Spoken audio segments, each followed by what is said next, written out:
Hi, I'm Eric with Simply Elegant Home Cooking. Today I'm going to show you my recipe for fried chicken tenders. This recipe is one where you can get an even better result in your own home kitchen than at a restaurant. There's no reason to ever buy these when you go out to eat, so stick around. I'll show you how to make them. And today's a special episode. I'm actually visiting my family in Columbus, Ohio. This is my nephew, Miles. Say hello to the world, Miles. Hello. And today's Christmas, actually, the day we're filming. What was your favorite gift that you got yesterday? My Walkman. Well, I had one of those when I was about your age too. So one of the most important things when you make chicken tenders, or really any type of fried chicken, is you want to get a really seasoned flour. You want to get a lot of flavors mixed in with the flour. So this is what we're going to be using today. I have some salt, black pepper, garlic powder, onion powder, paprika, and cayenne. That's what I like to use, but you can certainly experiment. You can use any spice you like pretty much to get it the way you like it. Okay, so we're going to make the seasoned flour. My assistant is going to pour all of those spices into the flour and mix them up.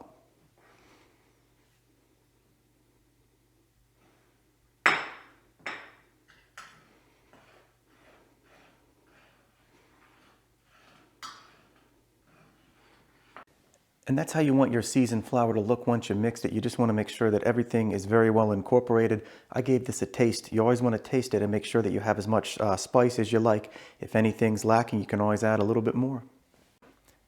And once your seasoned flour is ready, the next step is to get the egg wash ready.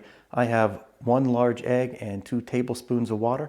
We just want to beat these up until they're well incorporated.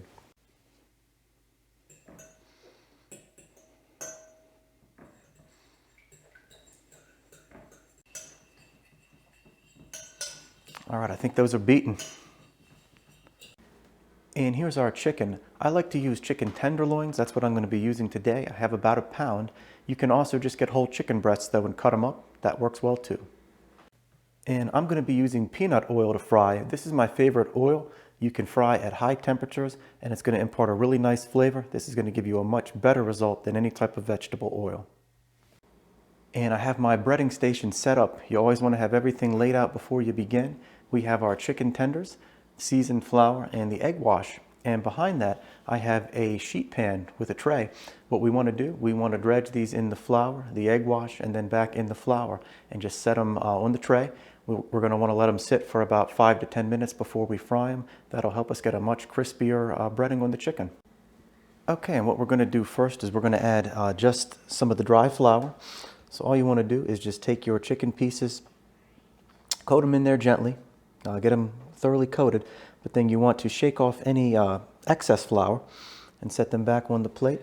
So I'm going to continue with the rest of the chicken pieces.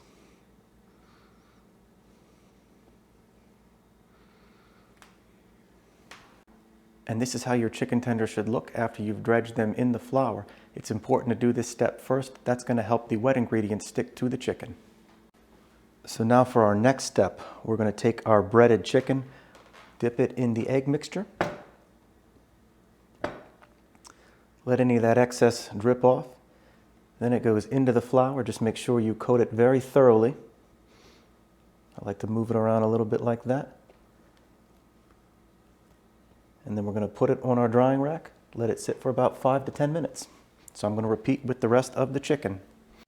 And now all of our chicken has been breaded. This is how it should look. I've had it sitting out for a little over 5 minutes. We're now ready to fry. The oil has come up to temperature. And I have my peanut oil preheated. I'm going to cook these at about 365 degrees. Really anywhere between 350 to 375 works great for fried chicken tenders. Okay, when you drop the chicken in, just be sure to do it very slowly. 1 piece at a time.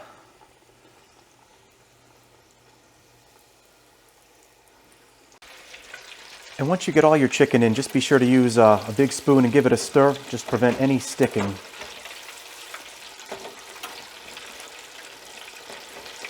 And we're about 4 minutes in. They're not quite there. At this point, you really want to start monitoring them. They should be golden brown once they're done. So we'll be ready here probably in about 2 or 3 minutes. Usually 6 to 7 minutes is plenty of time.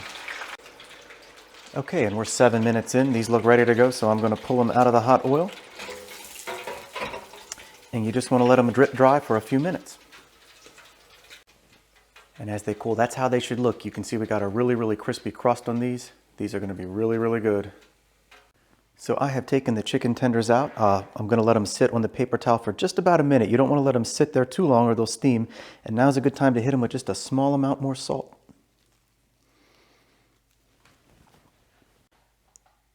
And here's what they look like served up. So let's give these a taste and see how they turned out. Okay, so we're going to see how they turned out.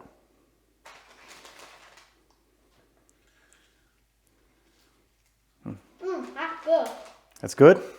That's what I like to hear. Well, that says it all.